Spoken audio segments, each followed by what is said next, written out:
आज हम बात करेंगे उस अदाकारा की जिसने बेहद कम समय में स्टारडम पाया और फिर दूसरे ही पल में उनका स्टारडम ऐसा खोया कि वो हमेशा के लिए गुमनामी के अंधेरों में खो गई। फिल्म इंडस्ट्री में बिमी एक ऐसा नाम है जिसने कम समय में शोहरत, दौलत और सफलता कमाई, लेकिन जितनी तेजी से उसने बुलंदियों को छुआ उससे कहीं तेजी से वह सबकी नजरों से इस कदर ओझल हुई कि आज शायद ही ये नाम किसी को याद होगा। एक समय था जब बॉलीवुड के गलियारों में बिमी इस कदर छाई कि हर कोई उनकी एक झलक पाने को बेकरार रहता था, पर यह खूबसूरत अदाकारा गुमनामी के पन्नों में खो गई और कभी वापस न लौट सकी। आज हम जानेंगे कि एक शादीशुदा लड़की और 2 बच्चों की मां किस तरह से रातों रात बन गई बॉलीवुड की सुपरस्टार। एक समय ऐसा भी था जब विमी बॉलीवुड की डिमांडिंग हीरोइन में से एक थी। विमी ने उस समय के सुपरस्टार सुनील दत्त, शशि कपूर और राजकुमार के साथ काम किया। विमी के लिए ये स्टारडम सिर्फ 4 दिन की चांदनी बनकर आया और चला गया। बी.आर. चोपड़ा की suspense thriller film Humraaz super duper hit साबित हुई। इस फिल्म में विमी के अपोजिट थे उस समय के सुपरस्टार सुनील दत्त, राजकुमार और बलराज साहनी। इस फिल्म के सभी गाने सुपरहिट रहे। इस फिल्म को नेशनल बेस्ट फीचर फिल्म का अवार्ड भी मिला।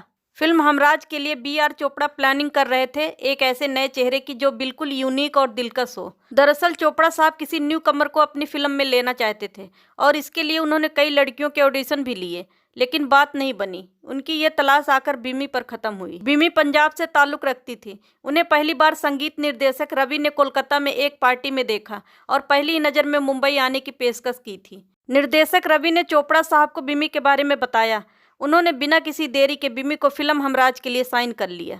फिल्म हमराज बिमी के करियर के लिए मील का पत्थर साबित हुई और वो रातों रात सुपरस्टार बन गई।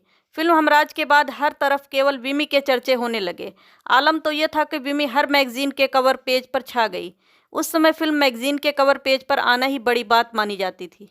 विमी का यूं मैगजीन के कवर पेज पर आने का इशारा यही था कि वो एक स्टार बन गई हैं, जिसे रातों रात स्टाइल आइकॉन मान लिया गया है। फिल्म हमराज से बिमी ने जितनी तेजी से एक ही दिन में स्टारडम हासिल किया, उतनी ही तेजी से उन्हें डाउनफॉल का सामना करना पड़ा। यूं कह सकते हैं कि बिमी एक ही फिल्म के लिए बॉलीवुड में आई और हमेशा के लिए गुमनामी के अंधेरों में गुम हो गई। ऐसा नहीं है कि उन्होंने फिल्म हमराज के बाद काम नहीं किया।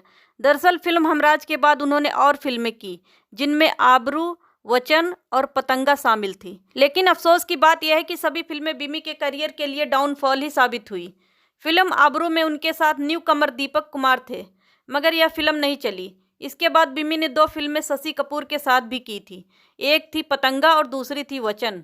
ये दोनों फिल्में भी बॉक्स ऑफिस पर कुछ खास कमाल नहीं दिखा पाई। बिमी की फिल्में जैसे ही फ्लॉप होने लगी, उन्हें फिल्मों के ऑफर आने बंद हो गए। यहाँ तक कि बी.आर. चोपड़ा साहब ने भी उनको आगे अपनी किसी भी फिल्म में चांस नहीं दिया।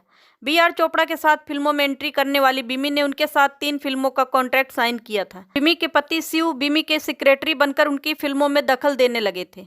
बिमी को कई फिल्मों के ऑफर मिले थे, लेकिन बी.आर. चोपड़ा के कॉन्ट्रैक्ट के चलते वो फिल्में साइन नहीं कर पा रही थी। कॉन्ट्रैक्ट खत्म करने के लिए बिमी और शिव बी.आर. चोपड़ा को परेशान करने लगे थे। बिमी को उस समय बी.आर. चोपड़ा की फिल्म की शूटिंग करनी थी, लेकिन आखिरी समय पर उन्होंने ये कहते हुए इनकार कर दिया कि वो आउटडोर शूटिंग नहीं करेंगी। बी.आर. चोपड़ा तुरंत फ्लाइट से उनके घर पहुंच गए। दोनों में बहस हुई और आखिरकार बी.आर. चोपड़ा ने उन्हें कॉन्ट्रैक्ट से आज़ाद कर दिया। बिमी कुल 10 फिल्मों में नजर आई, जिनमें से ज़्यादातर फिल्में फ्लॉप हो रही थी। पहली फिल्म के बाद उन्हें कई ऑफर मिले थे, लेकिन चंद फ्लॉप फिल्मों के बाद ही प्रोड्यूसर ने अपने हाथ पीछे खींच लिए। फिल्में मिलना बंद होने लगी और देखते ही देखते सारी जमा पूंजी खत्म हो गई। फिल्मों से निराशा मिली तो बिमी ने कलकत्ता में बिमी टेक्सटाइल कंपनी खोली, लेकिन ये भी कर्जे में डूब गई। बिमी उस समय जुहू के बंगले में रहा करती थी, लेकिन जब गरीबी आई तो वे सब जाकर आम जिंदगी जीने लगे। लेकिन आर्थिक तंगी का दौर आया तो पति शिव शराब के आदी हो गए और बिमी से मारपीट करने लगे। शिव बिमी पर छोटे प्रोड्यूसर के साथ मामूली काम करने का दबाव बनाया करते थे। पति से रिश्ते खराब होते चले गए। इसी समय बिमी को एक जॉली नाम के प्रोड्यूसर से प्यार हो गया। बिमी के जीवन में जॉली का आना एक भूचाल साबित हुआ। जॉली ने बिमी को इस कदर बर्बाद कर दिया कि वो फिर दोबारा संभल न सकी। बिमी पति को छोड़कर जॉली के साथ रहने लगी। अपने पति को छोड़कर जॉली के साथ रहना उनकी सबसे बड़ी भूल थी। ये प्यार भी महज कुछ दिनों तक ही बिमी की जिंदगी में रहने वाला था। चंद दिनों बाद जॉली ने बिमी को शराब की लत लगा दी। बिमी का करियर पूरी तरह से बर्बाद हो गया।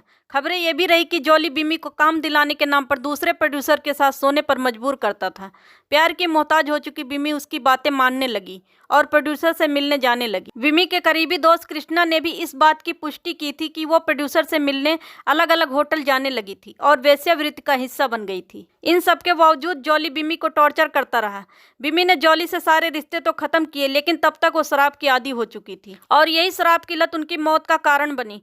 करियर, बिजनेस सब बर्बाद हो चुका था। बिमी लाइमलाइट से दूर हो गई और अकेले जिंदगी बिताने लगी। दोस्तों, यदि आपको यह वीडियो पसंद आ रहा है तो आपसे एक छोटी सी रिक्वेस्ट है कि आप इस वीडियो को लाइक और चैनल को सब्सक्राइब करें। महज 34 साल की उम्र में बिमी का लीवर पूरी तरह से खराब हो चुका था। बिमी का इलाज करवाने के लिए पैसे नहीं थे। जैसे तैसे जॉली ने ही उन्हें मुंबई के नानावती अस्पताल के जनरल वार्ड में भर्ती करवाया, जहां 22 अगस्त 1977 को बिमी की मौत हो गई। आलम तो ये था कि उनकी मौत के समय उनके पास उनका कोई अपना नहीं था, ना ही पति और ना ही बच्चे। बिमी की मौत की खबर किसी अखबार में आना तो दूर की बात, बल्कि उनके रिश्तेदारों तक उनकी मौत की खबर तक ना पहुंची। हालात इतने बदतर थे कि बिमी को अस्पताल से शमशान घाट पहुंचाने वाला या कंधा देने वाला कोई मौजूद नहीं था। आखिरकार जॉली ने ही एक चाय वाले का ठेला कुछ समय के लिए मांगा और ठेले में रखकर उन्होंने बिमी की डेड बॉडी शमशान घाट पहुंचाई। मौत की खबर मिली तो सिर्फ 2-4 लोग ही अंतिम संस्कार में पहुंचे। सबसे हैरानी की बात तो यह है कि जो लड़की कभी लोगों की पहली पसंद हुआ करती थी, आखिरी वक्त में उसे कंधा देने वाला कोई नहीं था। उस समय 2-4 लोगों ने ही उसके शव को एक ठेले में लाद कर उसका अंतिम संस्कार कर दिया और इस तरह महज 10 साल के करियर में एक चमकते सितारे का भीषण अंत हो गया। दोस्तों, आपको यह वीडियो कैसी लगी हमें कमेंट कर जरूर बताएं और चैनल को सब्सक्राइब करें और साथ ही हमारे लिए कोई सलाह हो तो अवश्य दें।